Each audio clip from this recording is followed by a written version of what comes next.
Rakyat kami yang pergi Indonesia tak ramai nak kerja apa dekat Indonesia. Duit kamu murah. Duit kamu murah. Tahu tak nak pergi kerja buat apa? Berapa juta duit kamu sama dengan RM100 Malaysia. Bertemu lagi dalam edisi terjah CMK TV Suara Rakyat Marain. Rakyat Marain. Tahu saya apapun, saya minta maaf ya kepada saudara, tak kira lah ya, yang berada di mana-mana ni. Di pasar malam ramai jual bakso, aku pun makan bakso. Aku makan bakso, aku makan pecel lele, aku makan nasi Minang. Rakyat Indonesia sudah lama bertapak di Malaysia. Saya akui, kami akui. Keturunan yang berada di Malaysia ni berasal dari Indonesia. Ini dari Mbak Juli Kalik, tipe M Malaides, koar-koar paling islami tapi munafik, Islam tapi judi kasino halal. Asli deh, tipe M itu spesies paling menjijikkan di bumi. Sebenarnya nggak aneh, orang-orang tipe M adalah titisan dari Hikayat Malin Kundang.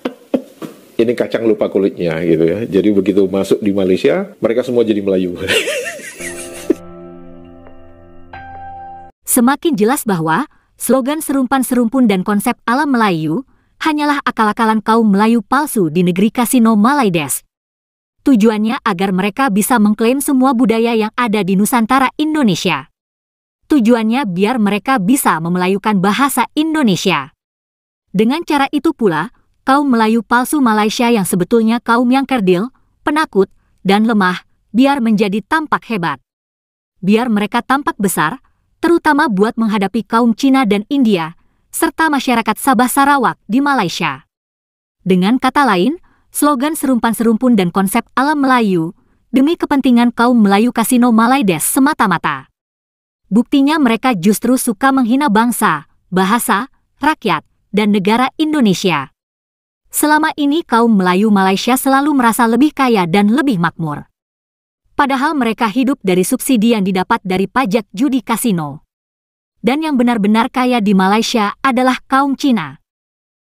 Mereka juga merasa jadi kaum yang paling hebat. Padahal mereka juga keturunan kaum pendatang atau buruh migran. Mereka bahkan hanyalah hamba-hamba raja.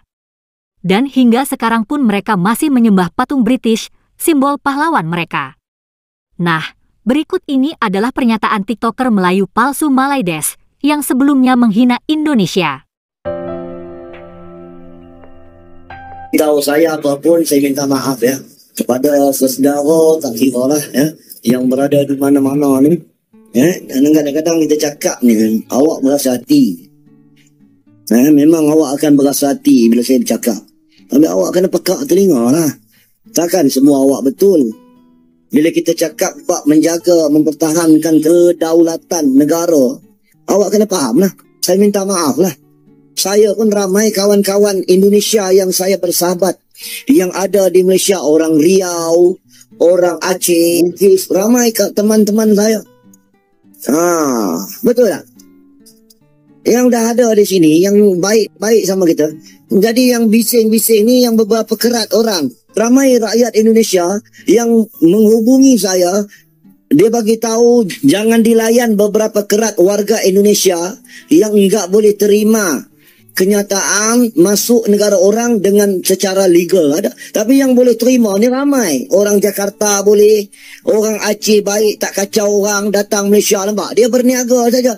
Orang Lombok ada di Malaysia. Kita kawan, I boleh berkawan. Kita bisa berkawan sama kamu. Mau berniaga, kita berniaga. Betul ya? Yang nak bergaduh, apa? Dalam semua negara mesti ada orang baik, ada orang jahat. Berapa kali saya nak bagi tahu? Nah, begitu caranya. Di pasar malam ramai jual bakso, aku pun makan bakso. Aku makan bakso, aku makan pecel lele, aku makan nasi Minang. Nasi Minang itu banyak-banyak itu aku pun makan. Aku pun makan, jadi kenapa mau marah-marah? Sebab rakyat Indonesia sudah lama bertapak di Malaysia. Saya akui, kami akui. Keturunan yang berada di Malaysia ni berasal dari Indonesia, tapi zaman dulu, 100 tahun, 200 tahun dulu. Keturunan Bugis. Sebab itu di Malaysia ada kampung Bugis. Ada kampung Bugis. Keturunan Jawa, ada kampung Jawa. Keturunan Aceh, ada kampung Aceh. Banyak kampung Aceh.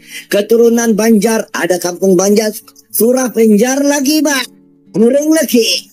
Keturunan Aceh, wang Jawa tak. Kue semangan kok, wang Jawa bocah kue.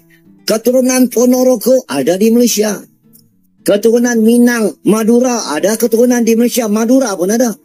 Awak tengok banyak pelakon-pelakon filem Malaysia. Contohnya siapa?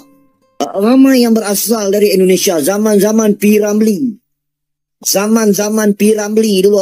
Kita serumpun. Tetapi sama-sama saling hormat menghormati. Lombok hadir. Orang Lombok ramai. Kalau kamu berada di Malaysia, kami layan kamu baik-baik aja dong, nggak marah-marah, kamu mencari rezeki kan. Kita negara berjiran, serumpun ya. Dulu kita ada serumpun, nama dia Rumpun Nusantara. Dulu Aceh itu Aceh Riau itu berada di sebelah Malaysia sudah. Ya, Riau yang berada di Tanjung Pinang, di Daik, di Pulau Pintan, di Pulau Penyengat. Betul tak? Dulu dia berada di dalam kerajaan Johor, ramai orang Jawa di sini. Lagu-lagu Indonesia populer di Malaysia. Sikap kaum Melayu Malaides yang hidup dalam kepalsuan itulah yang selalu jadi bahan tertawaan orang Indonesia. Mereka umumnya bukan suku Melayu, tapi sok paling Melayu. Nah, berikut ini adalah komentar dari Pak Supriyadi mengenai keanehan Melayu palsu Malaides. Ini saya akan membacakan beberapa komentar yang dituliskan oleh warganet Indonesia maupun juga warganet Malaysia. Ini dari Mbak Julie Kalik. Tipe Malaides koar-koar paling islami tapi munafik. Benci orang Jawa tapi nyolong dan mengklaim batik, wayang, keris, borobudur, gamelan, reok, ponorogo. Islam tapi judi kasino halal. Asli deh, tipe M itu spesies paling menjijikkan di bumi. Sebenarnya pernyataan-pernyataan ini ya sering kita baca ya karena di kolom komentar. Dan itu sebenarnya untuk menyadarkan warganet Malaysia, lu tuh jangan hidup di dunia angan-angan aja. Lu keluar dari kepompong lu, keluar dari tempurung lu, keluar dari sumur lu, begitu loh. Dan ini adalah fakta-fakta yang diberikan oleh Mbak Julie itu ya memang faktanya seperti itu. Tapi ya mereka kan selalu akan coba ngeles. Ya ngelesnya macam-macam. Oh dulu Indonesia nggak ada. Emang dulu Malaysia ada? Siapa yang duluan merdeka? Indonesia atau Malaysia? Dari Mas Saprudin Mamur. Nggak aneh, orang-orang tipe M adalah titisan dari hikayat Malin Kundang. Diciptakan karena banyak perantau yang lupa tanah kelahirannya. Di Semenanjung banyak dijumpai manusia-manusia berperilaku Malin Kundang. Ini kacang lupa kulitnya gitu ya. Jadi begitu masuk di Malaysia, mereka semua jadi Melayu. Dari Mas Helmi Nasution. Bung Karno dan tokoh nasional Indonesia lain yang sering jadi olok-olokan orang Malaides dengan nama-nama yang nir etis. Bahkan ada dengan olokan tidak pantas. Betul? Saya banyak membaca itu. Tulisan-tulisan hinaan-hinaan yang ditulis oleh warganet Malaides ini. Secara jujur saya malu bagaimana orang yang mengaku-ngaku Islam, yang mengaku-ngaku katanya Islamnya itu lebih baik ketimbang Indonesia, yang mengaku-ngaku bahwa wah kalau dia sekolah itu paginya dia sekolah biasa, sorenya tuh dia sekolah madrasah gitu ya, sekolah agama gitu. Itu mereka lakukan gitu. Tapi cara mereka menulis, cara menghina itu kok nggak ada bekas-bekasnya dikit gitu loh, bahwa dia memang belajar agama. Itu yang saya juga nggak bisa mengerti sampai sekarang. Bagaimana mereka bisa entengnya menulis seperti itu. Tapi ya udahlah, itu urusan dia nanti dengan yang di atas gitu. Dari Otakun, Founding Father Indonesia bisa menciptakan kosakata baru.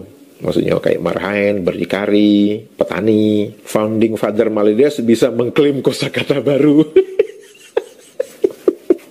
Nggak kebayang sama reaksi warga Malaides setelah tahu kosakata marhain, berdikari, dan petani yang biasa mereka pakai merupakan hasil dari pemikiran Bapak Soekarno. Salah satu orang yang paling mereka benci, berdosa banget tuh founding father dan dewan bahasa mereka yang menyembunyikan hal ini. Kira-kira setelah mengetahui ini masih dipakai nggak ya kosakata buatan Pak Soekarno ini oleh pembencinya? Masih dipakai, Mas, dan masih tetap ada di dalam kamus mereka, karena kalau dihilangkan bisa berkurang itu nanti jumlah kosakatanya di dalam kamus tersebut. Ini dari Mas Rahmat. Nanti disangkal lagi sama orang Malaides, kosakata marhain itu sudah ada sejak kakeknya Fir'aun itu lahir. Ini yang saya sebut obat awet muda itu yang kayak gini nih.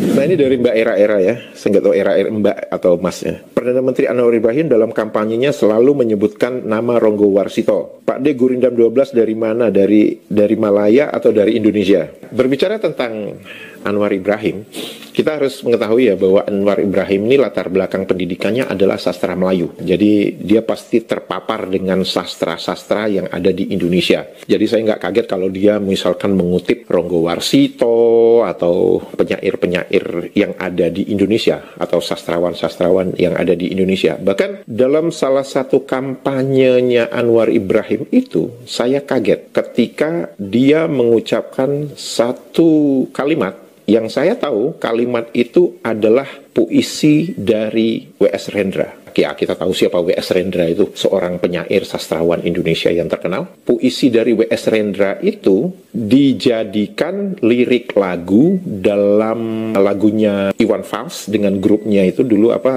Kantata Takwa ya. Dan ada judul lagunya Paman Doblang. Di dalam lirik lagu Paman Doblang yang ditulis oleh W.S. Rendra itu terdapat kalimat seperti ini. Dan perjuangan adalah pelaksanaan kata-kata. Kalimat itu diucapkan oleh Anwar Ibrahim ketika dia berkampanye. Begitulah keanehan kaum Melayu palsu Malaides. Terima kasih sudah menonton sajian kami. Sampai jumpa lagi.